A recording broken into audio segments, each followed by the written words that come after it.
नमस्कार, हिंदुस्तान 9 देख रहे हैं आप। मेरा नाम है तुषार शाह। देखिए, लगातार हम आपके सामने दिल्ली विधानसभा चुनाव और मिल्कीपुर विधानसभा उपचुनाव के चुनावी नतीजे रख रहे हैं।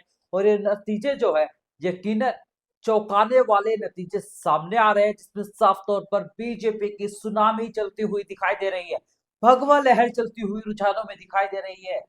दिल्ली की अगर हम बात करें तो दिल्ली में अभी मौजूदा हालात जो है वो ये है कि आम आदमी पार्टी की सारी टॉप लीडरशिप, अगर हम आतिशी मार्लेना और गोपाल राय को छोड़ दें, तो हर एक टॉप लीडरशिप का व्यक्ति अपना चुनाव हार गया है। अरविंद केजरीवाल नई दिल्ली से अपना चुनाव हार गए हैं। परवेश वर्मा ने 4,000 से ज्यादा अंतर से अरविंद केजरीवाल को चुनाव हराया है।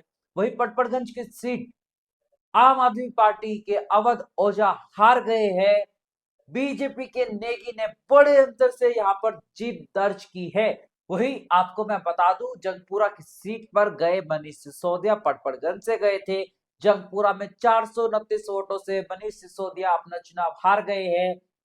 और यकीनन आतिशी मार्लेना की सीट भी फंसी हुई थी, लेकिन कांटे की टक्कर में आतिशी ने कालकाजी की सीट पर जीत दर्ज कर ली है।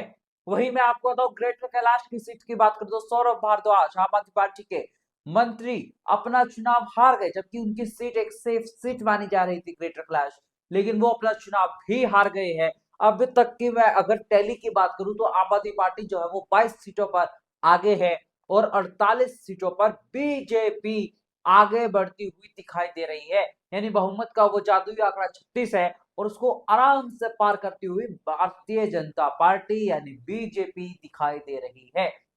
आपको बता दें, शाम को प्रधानमंत्री नरेंद्र मोदी बीजेपी कार्यालय में आकर बीजेपी समर्थक और बीजेपी कार्यकर्ताओं को संबोधन करने वाले हैं और दिल्ली की जनता का धन्यवाद करने वाले हैं कि दिल्ली वालों ने इतना बड़ा मौका बीजेपी को दे दिया।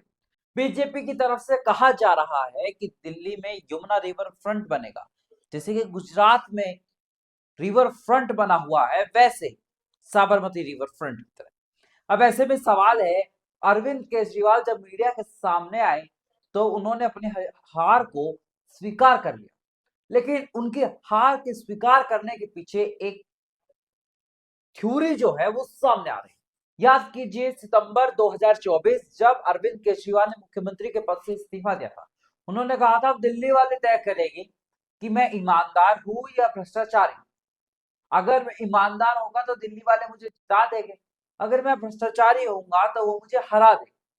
दिल्ली की जनता ने अरविंद केजरीवाल को हरा दिया। नई दिल्ली से अरविंद केजरीवाल खुद चुनाव हारे हैं 4,000 से ज्यादा अंतर से। ऐसे में बड़ा सवाल ये है, क्या अरविंद केजरीवाल अब मानेंगे कि दिल्ली वालों ने मान लिया है कि अरविंद केजरीवाल एक भ्रष्टाचारी है।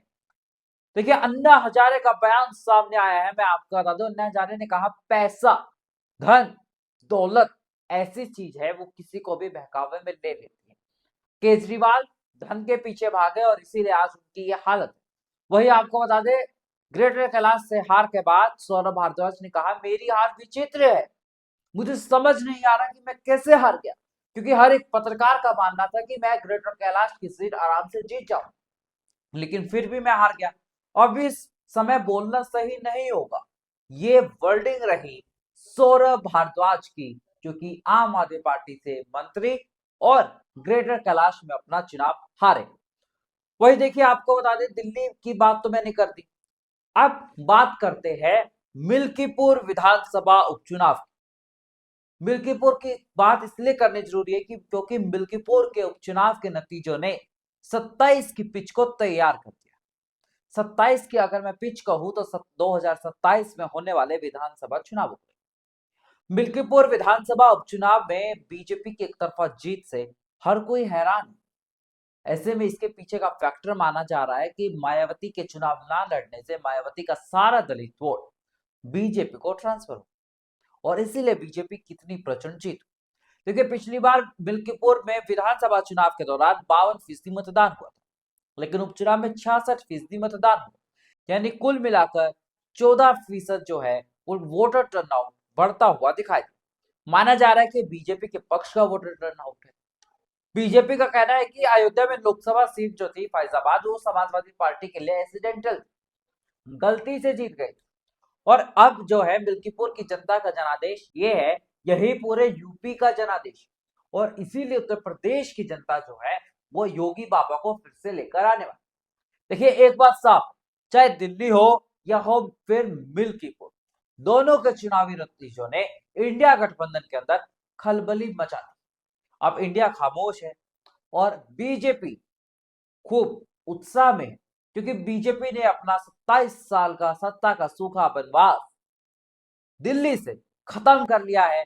और बड़ा सवाल यह है कि दिल्ली में कौन बनेगा मुख्यमंत्री। परवेश साहिब सिंह वर्मा क्या मुख्यमंत्री बनते हुए दिखाई देंगे या फिर कोई नया चेहरा सामने आने वाला है। अब सबके मन में यह सवाल है कौन बनेगा मुख्यमंत्री, किसका मुख्यमंत्री बनेगा वो तो है बीजेपी, लेकिन कौन बनेगा मुख्यमंत्री अब ये सवाल सबके मन में बरकरार है। लेकिन हम आपको फिर बता दें, शाम को प्रधानमंत्री नरेंद्र मोदी बीजेपी मुख्यालय में पहुंचकर दिल्ली वालों को और बीजेपी कार्यकर्ताओं को संबोधित करने वाले हैं, वो भी हम आपको दिखाएंगे। ऐसे ही देश और दुनिया की तमाम बड़ी खबरों के लिए देखते रहिए हिंदुस्तान लाइव।